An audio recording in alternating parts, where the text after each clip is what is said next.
السلام علیکم ویورز، کیا حال ہیں آپ کے؟ میں ناز شاہ آپ کے ساتھ ہوں۔ آج میں آپ کے ساتھ شیئر کروں گی کہ کس طرح ابو لہب کے دونوں بیٹوں عتبہ اور عتیبہ نے رسول اللہ کی دو صاحبزادیاں حضرت ام رقیہ اور حضرت ام کلثوم کے ساتھ ان کے نکاح ہوئے، اور انہوں نے یکے بعد دیگرے اپنے باپ کے کہنے پر، ابو لہب کے کہنے پر انہیں طلاق دے دی، اور اللہ تعالیٰ نے اسی میں ان کے لیے بہتری رکھی تھی کہ ان منافقوں سے اور کفار سے ان کی جان چھوٹ گئی۔ اور ایک دفعہ عتیبہ جو ابو لہب کا بیٹا تھا رسول اللہ صلی اللہ علیہ وآلہ وسلم کی خدمت میں حاضر ہوا، اور اس نے آپ کی شان میں گستاخی کی۔ آپ صاحبزادیوں کی غم کی وجہ سے پہلے ہی بہت زیادہ اداس تھے۔ ان حالات میں آپ نے اس سے کہا کہ جاؤ، اللہ تم پر کتوں میں سے ایک کتا تم پر کوئی مسلط فرما دے۔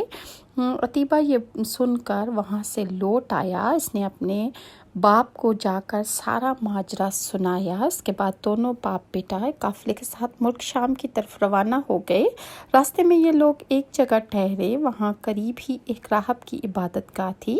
راہب ان کے پاس آیا، اس نے انہیں بتایا اس علاقے میں جنگلی درندے رہتے ہیں۔ ابو لہب یہ سن کر خوف زدہ ہو گیا۔ نبی کریم صلی اللہ علیہ وآلہ وسلم کی وہ بات اس سے یاد آ گئی کہ اللہ اپنے کتوں میں سے ایک کتا اس پر مسلط فرما دے۔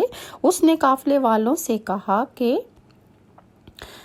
تم لوگ میری حیثیت سے باخبر ہو اور یہ بھی جانتے ہو کہ میرا تم پر کیا حق ہے۔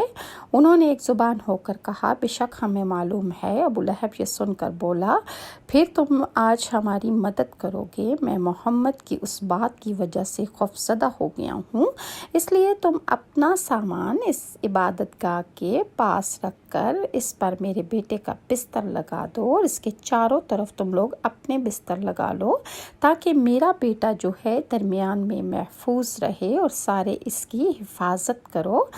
ان لوگوں نے ایسا ہی کیا۔ یہی نہیں، انہوں نے اپنے چاروں طرف اپنے اونٹوں کو بھی بٹھا دیا تاکہ مضبوط حفاظت رہے۔ اس طرح عتیبہ ان سب کے عین درمیان میں آ گیا۔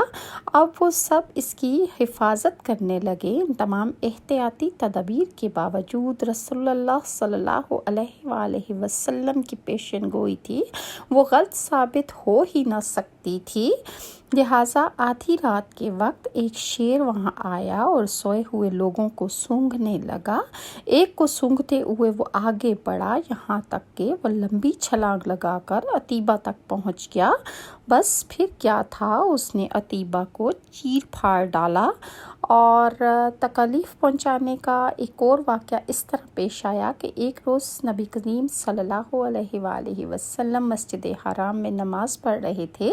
قریب ہی کچھ جانور ذبح کیے گئے تھے، وہ لوگ اپنے بتوں کے نام پر قربانی کرتے تھے۔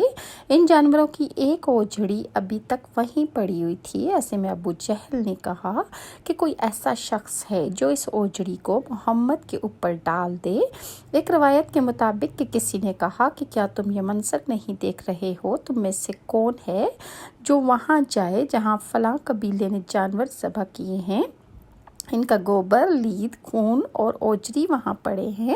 کوئی شخص وہاں جا کر گندگی اٹھا لائے اور محمد کے سجدے میں جانے کا انتظار کرے، پھر جو ہی وہ سجدے میں جائیں وہ شخص گندگی ان کے کندھوں کے درمیان ڈال دے۔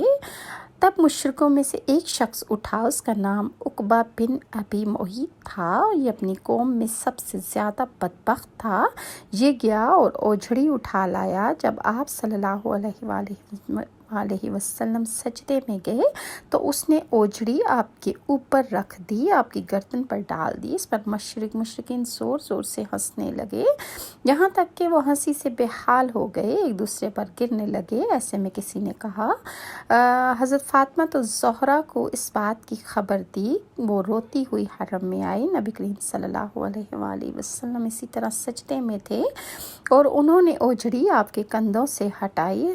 حضرت فاطمہ نے اوجڑی کو آپ سے ہٹا کر پیچھے کیا۔ اس کے بعد آپ سجدے سے اٹھے اور نماز کی حالت میں کھڑے ہو گئے۔ نماز سے فارغ ہو کر نبی کریم صلی اللہ علیہ وآلہ وسلم نے فرمایا، اے اللہ تو قریش کو ضرور سزا دے گا، اے اللہ تو قریش کو ضرور سزا دے گا۔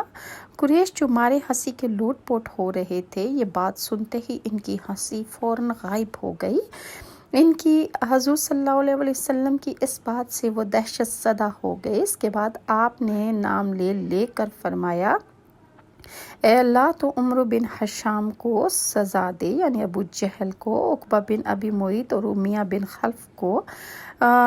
حضرت عبداللہ بن مسعود کہتے ہیں کہ اللہ کی قسم آپ صلی اللہ علیہ وآلہ وسلم نے جن جن قریشیوں کا نام لیا تھا، میں نے انہیں غزوہ بدر میں خاک و خون میں لتھڑا ہوا دیکھا اور پھر ان کی لاشوں کو ایک گڑھے میں پھینک دیا گیا۔ اسی طرح ایک اور واقعہ حضرت عثمان غنی بیان کرتے ہیں، اور وہ کیا واقعات ہیں انشاءاللہ میں آپ کے ساتھ نیکسٹ ویڈیو میں شیئر کروں گی۔ اور جو عقبہ بن معیط مردود جس نے حضور صلی اللہ علیہ وآلہ وسلم کی پاک گردن مبارک پہ اوجھڑی ڈالی تھی، اس پر کسی نے جادو کر دیا اور وہ مکہ کی گھاٹیوں میں مارا پھرتا تھا اور پھر ذلیل و خوار ہو کے اس کی موت ہو گئی تھی۔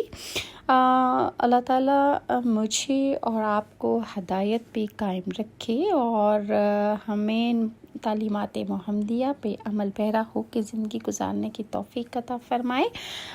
انشاءاللہ نیکسٹ مزید کیا مظالم تھے اہل قریش کے اور ابو جہل نے کیا کیا حرکات کی، انشاءاللہ میں آپ کے ساتھ نیکسٹ ویڈیو میں شیئر کروں گی۔ تب تک کے لیے ناز کو اجازت دیں۔ اگر آپ کو میری ویڈیوز اچھی لگیں تو لائک اور سبسکرائب ضرور کیجیے گا۔ اللہ حافظ۔